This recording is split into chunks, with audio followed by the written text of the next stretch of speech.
श्री राम दोस्तों, आपका स्वागत है पुनः आपके अपने चैनल वास्तु विजय में। आज हम बात करने वाले हैं एक ऐसे टॉपिक की जिसकी ज़रूरत हर किसी को पड़ती है, क्योंकि जब इंसान का सब कुछ सही चलता रहता है तब तो इंसान कहता है कि ये मेरी मेहनत का परिणाम है, मैंने मेहनत ही इतनी किया कि रिजल्ट आना ही था। उसके पहले मैं आपका फ्रेंड वास्तु विजय। अगर आपको कोई भी ज्योतिष अथवा वास्तु संबंधित सलाह लेनी है, कुंडली दिखानी है, कुंडली का विश्लेषण कराना है, रत्न रुद्राक्ष शास्त्र संबंधित कोई आपको सहायता चाहिए, हेल्प चाहिए, खराब ग्रह दशाओं से संबंधित कोई उपाय आपको पूछना है, जानकारी लेनी है, तो आप हमारे दिए गए नंबर पर अपॉइंटमेंट लेकर के कॉन्टैक्ट करके मिल सकते हैं। आपका संपूर्ण समाधान करने का प्रयास किया जाएगा।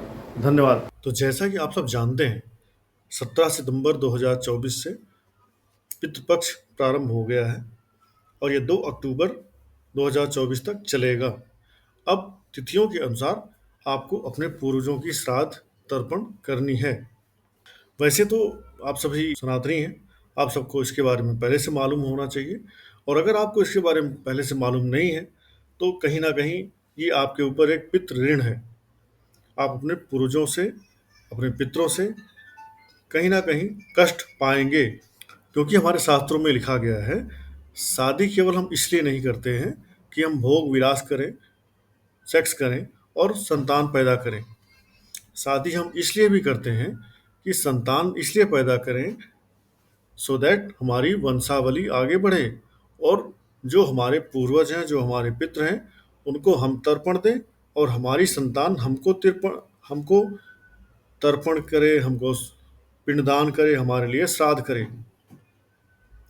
तो अगर आप अपने पूर्वजों के लिए अपना कर्म नहीं निभा रहे हैं, पिंडदान श्राद्ध तर्पण नहीं कर रहे हैं, तो कहीं ना कहीं आप अपने पूर्वजों को नाराज कर रहे हैं। और जैसा कि आप सबको शायद मालूम हो, नहीं मालूम है तो आज ये वीडियो मैं बना रहा हूँ आपकी जानकारी को बढ़ाने के लिए। जब भी ये 15 दिन का पितृपक्ष का टाइम आता है तो जितने अतृप्त पितृ होते हैं उन सभी को स्वर्ग से या नरक से, जहाँ भी होते हैं वो, उनकी आत्मा को मुक्त किया जाता है इन 15 दिनों के लिए, सो दैट ये 15 दिन में आकर के वो पितृ अपने संतान से, अपने नाती पोते, बेटे से, बहू से, बेटी से पिंडदान ले सकें और अपनी अतृप्त आत्मा को तृप्त कर सकें। तो जब कोई पितृ धरती पर आता है और अमावस्या तक वो इंतजार करता रहता है, भटकता रहता है, और उसको पिंडदान नहीं मिलता है, तर्पण नहीं मिलता है, श्राद्ध नहीं होती है, तो वो भूखा प्यासा ही अमावस्या के दिन वापस लौट जाता है। अब आप सोचिए, आप किसी के दरवाजे पे 15 दिन जाओ, 15 दिन तक इंतजार करो और वो 15वें दिन भी आपको कुछ ना खाने पीने को दे और आपको खाली पेट लौटना पड़े, तो आपकी कैसी स्थिति होगी। क्या अब आप उस अपने रिश्तेदार के लिए खुशी खुशी वाले अच्छे अच्छे शब्द बोलेंगे, या अब आपकी कुंठा, आपका क्रोध, ये उस आदमी के लिए बाहर निकल करके आएगा। ऐसा ही हमारे पूर्वज, हमारे पितृ फील करते हैं और हमें श्राप देते हुए, दुत्कारते हुए, या हमारे बारे में अपशब्द कहते हुए वो पितृलोक को पुनः वापस जाते हैं। और वहीं पर जो अन्य पितृ होते हैं, जिनके बच्चों ने उनकी खूब सेवा की होती है, खूब उन्हें पिंडदान, श्राद्ध और तर्पण किया होता है, वो पितृ खुशी खुशी होकर के अपने बच्चों को, संतान को आशीर्वाद देते हुए वापस जाते हैं।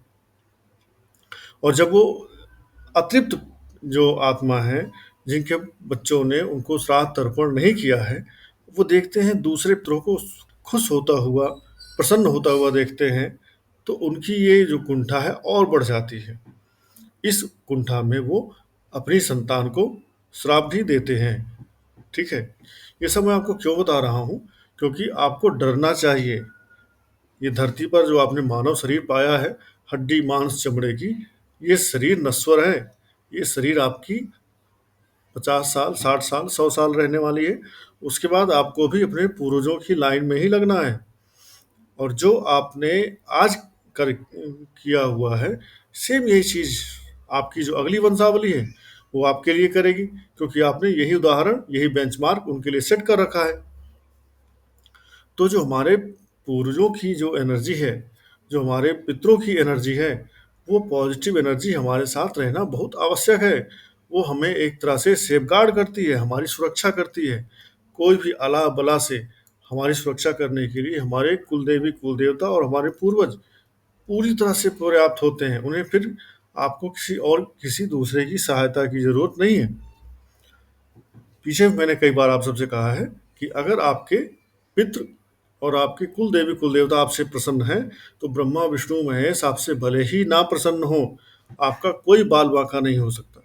लेकिन अगर आपके पितृ आपसे नाराज हैं, कुल देवी कुल देवता आपसे नाराज हैं, तो आप ब्रह्मा विष्णु महेश की खूब तपस्या करिए, पर आपको कुछ नहीं मिलने देंगे ये दोनों, क्योंकि ये दोनों ही आपके मुख्य देवता, मुख्य देवी, मुख्य पूजा के पात्र होते हैं। अतः जिन लोगों के कुंडली में ग्रहण दोष है, पितृ दोष है, काल सर्प दोष है, उन सब के लिए ये एक गोल्डन टाइम है कि इस पितृ पक्ष को 16 दिन को पूरी तरह से आप अपने पितरों के प्रति निमित्त डिवोटेड हो जाइए, डेडिकेटेड हो जाइए, उन्हें तर्पण दीजिए, उन्हें उनके लिए आप कौवे, कुत्ते और गाय को भोजन कराइए। जिस दिन आपके कोई पूर्वज, माता, पिता, नानी, नाना, मामी, मामा या आपके दादा या आपके कोई चाचा हैं जो परिवार में जिनका गया श्राद्ध नहीं हुआ है, आप उनके निमित्त तर्पण करते रहिए। जिस दिन उनकी मृत्यु हुई है, उस दिन घर पर ब्राह्मण को बुला करके भोजन करवाइए, अन्न और वस्त्र का दान करिए। कर सकते हैं तो भूमि का दान करिए, स्वर्ण का दान करिए। नहीं कर सकते हैं तो कम से कम भोजन अर्थात अन्न और वस्त्र का दान जरूर करना चाहिए, क्योंकि ये जो दान आप करते हैं, यही दान आपके पूर्वजों को मिलता है।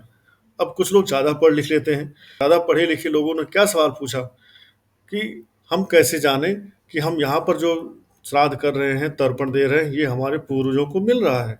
ठीक है, तो इसका दो सॉल्यूशन है। एक तो सॉल्यूशन है कि आप जब मरोगे तब आप देखोगे, तब आपको पता चलेगा। और दूसरा, जैसे आपका कोई अमेरिका में रह रहा है, ठीक, तो अमेरिका वाला वहाँ से डॉलर में पैसा भेजता है और इंडिया में वो पैसा आपको इंडियन करेंसी में कन्वर्ट होकर के मिल जाता है। सेम वे जो आप यहाँ पे तर्पण कर रहे हो, ये तर्पण आपके पूर्वजों को वहाँ के करेंसी के रूप में, वहाँ के पुण्य के रूप में मिलेगा और इससे उनकी अधोगति से मुक्ति होगी। जो अतृप्त आत्मा है वो तृप्त होंगी। जो अज्ञानी या जो इंटेलेक्चुअल्स जो बहुत ज़्यादा पढ़ लिख लेते हैं और कहते हैं कि श्राद्ध, पितृपक्ष, तर्पण ये सब ढकोसला है, उनके लिए मैं एक छोटा सा एक न्यूज़ दिखाता हूँ। यह है सिल्वेस्टर स्टैलोन, जो कि हॉलीवुड के हैं। हॉलीवुड के ये एक्टर भी हैं, फिल्म मेकर भी हैं। ये भी हरिद्वार में ये विजिट किए थे अपने बच्चे की श्राद्ध करवाने के लिए। देखिए आपके सामने न्यूज़ है। यह है सिल्वेस्टर स्टैलोन, जो हरिद्वार में विजिट किए थे अपने बच्चे की श्राद्ध करवाने के लिए, सो दैट उसकी आत्मा को शांति मिल सके। आप सब अगर गूगल पे सर्च करेंगे तो अपने आप खुद भी आप इसको देख करके वेरीफाई कर सकते हैं। तो जो फॉरेन के लोग हैं, जो विदेशी हैं, वो सनातन धर्म की तरफ आस्था कर रहे हैं, बढ़ा रहे हैं, अपनी आस्था बढ़ा रहे हैं। जॉन टी रोड्स का आप देखेंगे, उनका भी सनातन धर्म और इसकी परंपराओं में अटूट श्रद्धा है, अटूट विश्वास है। लेकिन हमारे घर के कुछ ऐसे भी हैं जो ज़्यादा पढ़ लिख लिए हैं और अपने आप को वो बड़े वैज्ञानिक समझते हैं। वो इसी धर्म को, इसी मान्यताओं को वो ढकोसला बताते हैं। तो ईश्वर उनको सद्बुद्धि दे।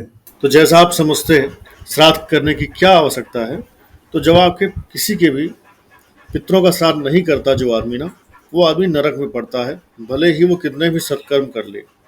और बेहतरीन होगा, बेहतर होगा अगर गंगा जल के किनारे, गंगा जी के किनारे बैठ करके पितरों का श्राद्ध किया जाए, क्योंकि गंगा जल के अंदर पका हुआ खाना, भोजन देवताओं को भी दुर्लभ होता है। देवता भी जल्दी से गंगा जल में पका हुआ भोजन नहीं पाते हैं। तो गंगा जल में पकाया हुआ अन्न अगर आप श्राद्ध में यूज करते हैं पितरों की संतृप्ति के लिए, तो वो बहुत ही श्रेष्ठ होता है। ठीक है, और जो लोग अपने पितरों का श्राद्ध नहीं करते हैं, उनके पितृ कुपित होते हैं, गुस्सा होते हैं, वो तो आपको मैंने पहले ही बता दिया है। और जब किसी के पितृ दुष्ट हो जाते हैं, नाराज हो जाते हैं ना, इंसान को धर्म की भी प्राप्ति नहीं होती है। इसलिए पितरों को भली भांति तृप्त करना बहुत ही आवश्यक है और हमारा एक बहुत आवश्यक कर्म है। अगर पितृ पक्ष में सूर्य ग्रहण अथवा चंद्र ग्रहण आ जाए इस समय गंगा जी के किनारे श्राद्ध करने का विशेष महत्व है। एक कहानी आती है सुनने में, इसी क्रम में मैं आपको बताना चाहूँगा कि एक बार स्वर्ग और नरक की तुलना हो रही थी। तो एक आदमी स्वर्ग में एक विमान में बैठा हुआ एंजॉय करते हुए पूरी तरह से अप्सराएं नाच रही थी, गा रही थी। अप्सराएं उसकी तरफ दोनों तरफ चंवर डुला रही थी, अर्थात पंखा जो होता है हाथ वाला, वो उससे हवा कर रही थी। और थोड़ी थोड़ी देर बाद वो जो बैठा हुआ आदमी था, जिसके सामने अप्सराएं नृत्य कर रही थी, वो आदमी बेहोश हो जाता था। अब अब जब वो आदमी बार बार बेहोश हो जाए, तो उसको अप्सराएं दोबारा जाकर के उसको पानी छिड़कती, उठाती, गले लगाती, फिर से उसको वो बैठाती, लेकिन फिर से वो बेहोश हो जाता थोड़ी देर में। और वहीं पर एक आदमी नरक में बहुत प्रसन्न हो रहा था। पूछा गया कि नरक वाला क्यों प्रसन्न हो रहा है और स्वर्ग वाला ऐसा क्या हो रहा है कि स्वर्ग में रहते हुए भी बार बार ये बेहोश हो रहा है। तो पता चला कि जो आदमी स्वर्ग में है, उसके परिवार में एक कुसंस्कारी पापी आत्मा पैदा होने वाली है, और जिसके पैदा होते ही इसका पुण्य क्षीण हो जाएगा और ये आदमी स्वर्ग से नरक में चला जाएगा। और जो नरक में खुश हो रहा है, उसके परिवार में एक पुण्य आत्मा आने वाली है, और जब वो पुण्य आत्मा आएगी तो उसके आने से इसका जो अधोगति है, नरक की गति है, ये खत्म हो जाएगी और ये स्वर्ग में आ जाएगा। तो ये हम पर निर्भर करता है कि हम अपने आप को, अपनी संतान को पुण्य आत्मा बनाते हैं, पापी बनाते हैं, या क्या बनाते हैं। तो अभी तक जो भी आपने गलत काम कर दिया, पर अब जाग जाइए, अब अपने पूर्वजों के प्रति कृतज्ञ हो जाइए, उनकी श्राद्ध क्रिया, तर्पण, दान, श्राद्ध कर डालिए। अगर अभी तक आपके कुल परिवार खानदान में किसी आदमी का गया श्राद्ध नहीं हुआ है, तो उसको कर डालिए। अब तक आपने जाना कि हमें अपने पूर्वजों की सकारात्मक ऊर्जा अपने अंदर लेने के लिए उनके प्रति कृतज्ञ होना है। जिस तारीख, जिस तिथि, प्रथमा, द्वितीया, तृतीया, अमावस्या, पूर्णिमा, उनका एक्सपायर हुए थे वो, उस तिथि पर हमें ब्राह्मण को भोजन का दान करना है, अन्न दान करना है और वस्त्र दान करना है, और सम्मान सहित बुला कर ब्राह्मण को अपने घर में भोजन कराना है। ब्राह्मण को भोजन कराने के पहले आपको जो बना हुआ भोजन है, पका हुआ भोजन है, कौवे, कुत्ते और गाय के लिए निकाल करके कहीं पर रख आना है, सो दैट वहाँ पर आकर के वो खाएं। अब वो कुत्ता खाए, कौवा खाए, गाय खाए, चींटा खाए, वो आपकी हेडेक नहीं है, बट आपको ये निकाल करके रख आना है। तो ये तो हुआ, आपको तर्पण करना है। क्यों जरूरी है, तर्पण करने से क्या होता है, किस प्रकार आप अपने पूर्वजों की यहीं से अधोगति को उत्तम गति में कन्वर्ट कर सकते हैं, और उत्तम गति से कैसे आपके कर्मों के द्वारा आपके पूर्वज स्वर्ग से नरक में भी आ सकते हैं, ये आपकी जानकारी के लिए मैंने शेयर किया। अब खास चीज़ होती है कि इस दौरान आपको परहेज क्या क्या करने हैं। तो इन 16 दिनों में आपको मांस, मछली, शराब, अंडा, तामसिक भोजन, सेक्स, इन सब से आपको परहेज करना है, इन सब से आपको दूर रहना है। ये जो आप उपाय करेंगे, श्राद्ध के अलावा तर्पण, तर्पण आपको डेली करना है। दक्षिण दिशा की तरफ मुंह करके आपको खड़े होना है, और इस तरह की मुद्रा बना करके आपको तर्पण देना है अपने पूर्वजों के निमित्त। आप उन्हें माता का नाम लीजिए और बोलिए, हे, आपको संस्कृत नहीं आती है, आसान शब्दों में आपको हिंदी में बता रहा हूँ। आप बोलिए, हे माता जी, अपनी माता जी का नाम लीजिए, मैं आपकी अतृप्त आत्मा के लिए ये तर्पण कर रहा हूँ, कृपया आप इसे आइए और ग्रहण कीजिए और तृप्त होइए और हम पर अपना आशीर्वाद बनाइए। अपनी माता का नाम लीजिए, उनका नाम लेकर के दक्षिण दिशा में आप ये जल इस तरह की मुद्रा से गिरा लीजिए। हाथ में आपके जल में क्या क्या रहना है, आपके जल में होना चाहिए जल, कच्चा दूध, काला तिल और कुसा, ये 4 चीज़ें आपको रखनी है। और आपके हाथों में या तो कुश की पैंती डाल लीजिए या सोने की अंगूठी डाल लीजिए अपनी अनामिका उंगली में। इस तरह से आपको तर्पण देना है अपने माता पिता, नाना नानी, अपने ग्रैंडफादर, ग्रैंडमदर, चाचा, दादा, जो भी हैं जिनका गया श्राद्ध नहीं हुआ है, और अगर हुआ भी है तो आप उन्हें पूर्वजों के निमित्त तर्पण करते रहिए। इसमें आपका कोई नुकसान नहीं है, फ्री का उपाय है। इसमें आपका ना तो कोई नुकसान है, होगा तो इसमें आपका फायदा जरूर होगा। को तर्पण करने से पहले आपको ब्रह्मा, विष्णु, महेश के लिए भी तर्पण करना चाहिए, सो दैट ब्रह्मा, विष्णु, महेश के रूप में जितने भी छोटे बड़े देवता हैं, सभी तृप्त हो जाएँ। पहले देवताओं को तृप्त कर दीजिए, फिर आप अपने पूर्वजों को तृप्त करिए। अगर आपने इन 16 दिनों में ये काम कर लिया, तो अपने पूर्वजों की जो सकारात्मक ऊर्जा है, वो आप ले पाएँगे और यहाँ से आपकी जो कुंडली में कुछ नेगेटिव योग बने हैं, जो ग्रहण दोष बने हैं, वो सब आपसे मुक्त हो पाएँगे। अच्छा, बहुत सारे ऐसे लोग होंगे, जो किसी वजह से दूर होंगे, विदेशों में होंगे, वो ये चीज़ नहीं कर पाएँगे या उनको इन चीज़ों को करने में दिक्कत होगी। तो इसमें आपको जल तो हर जगह मिलेगा। अपने घर की दक्षिण दिशा में किसी गमले में डाल दीजिए। अगर कुछ ना मिले, कोई बात नहीं, ध्यान करिए क्योंकि मन से जो पूजा की जाती है, वो मानसिक पूजा भी अपने आप में बहुत महत्व रखती है। ठीक है? काला तिल मिल जाएगा, नहीं मिलता है, बिना काला तिल के आप तर्पण करिए। आपके पूर्वज आपकी मजबूरी को समझेंगे और इसे स्वीकार करेंगे। और रामबाण उपाय आप सभी को मैं बताता हूँ, पूर्वजों को प्रसन्न करने का, वो है गीता जी का 7वां अध्याय। आपको गीता जी के 7वें अध्याय का पाठ करना है डेली और पाठ करने से पहले अपने पास में एक लोटे में, लोटिया में जल रख लीजिए और पाठ करने के बाद इस जल को किसी पौधे में, तुलसी के पौधे में या किसी अन्य पौधे में डाल दीजिए और भगवान का ध्यान करिए कि हे श्री हरि विष्णु, हे श्री कृष्ण जी, आप हमारे पूर्वजों को तृप्त करिए, उन्हें आप अधोगति से मुक्त करिए और उन्हें जीवन मरण के चक्र से मुक्त करके अपने आप में समाहित करिए। ऐसी आपको प्रार्थना करनी है श्री हरि से।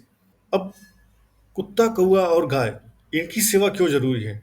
क्योंकि हमारे सनातन धर्म में ये तीनों ही जानवर बड़े महत्वपूर्ण हैं।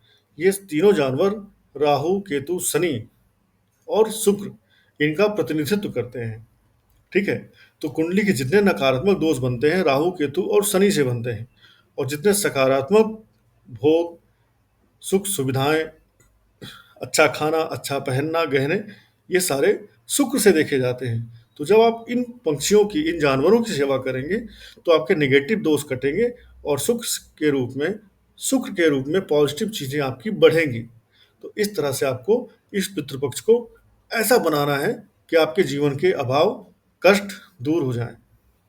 आशा करता हूँ आपको समझ में आया होगा कि किस प्रकार इस पितृपक्ष को सफल बनाना है, अपने लिए कैसे सफल बनाना है, अपने सौभाग्य को कैसे पूर्वजों के साथ जगाना है, कैसे पूर्वजों का आशीर्वाद प्राप्त करना है। ठीक है? आप सब का कल्याण हो, आप सबके पूर्वज, आप सबके पितृ आपसे प्रसन्न रहें। इसी कामना के साथ इस वीडियो को यहीं पे रोकते हैं। जय सिया राम।